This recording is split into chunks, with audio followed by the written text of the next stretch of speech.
என் பெயர் மீனா. நான் ஒரு சாதாரண குடும்பத்தில் பிறந்த பெண்.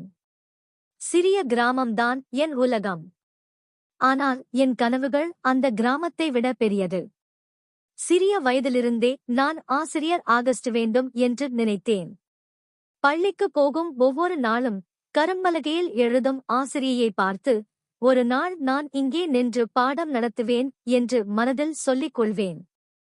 என் அப்பா கூலி வேலை செய்பவர். அம்மா வீட்டு வேலை பார்த்து எங்களை வளர்த்தார். பணம் அதிகம் இல்லாததால் பல சமயம் புத்தகங்களை வாங்க முடியாது. நண்பர்களிடமிருந்து புத்தகம் வாங்கி இரவு நேரத்தில் படிப்பேன். மின்சாரம் போனால் மெழுகுவர்த்தி ஒளியில் படித்த நாட்கள் இன்னும் நினைவில் இருக்கிறது. 10ஆம் வகுப்பு முடிந்தபோது பலர் படிப்பு போதும், வீட்டில் இரு என்றார்கள். ஆனால் என் மனசு ஒத்துக்கொள்ளவில்லை. நான் அமைதியாக இருந்தாலும் உள்ளுக்குள் ஒரு உறுதி இருந்தது. அம்மா மட்டும் என்னை ஆதரித்தார். நீ படி, உன் வாழ்க்கை நல்லா இருக்கும் என்றார். நான் மேல் படிப்பு தொடர்ந்தேன்.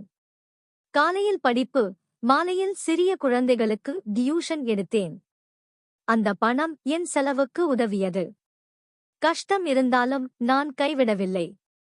ஒவ்வொரு தேர்விலும் நல்ல மதிப்பெண் வாங்கும்போது என் நம்பிக்கை அதிகரித்தது. இன்று நான் ஒரு அரசு பள்ளியில் ஆசிரியையாக இருக்கிறேன்.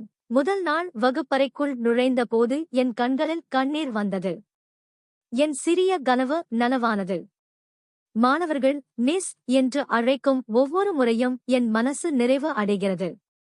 ஒரு பெண்ணின் கனவு சிறியது அல்ல. நம்பிக்கை இருந்தால் எந்த தடையும் பெரியது இல்லை. நான் சாதாரண பெண்தான், ஆனால் என் முயற்சி என்னை இன்று இந்த நிலைக்கு கொண்டு வந்தது. இன்னும் பல கனவுகள் இருக்கிறது. அவையும் ஒரு நாள் நனவாகும் என்ற நம்பிக்கை எனக்கு உண்டு.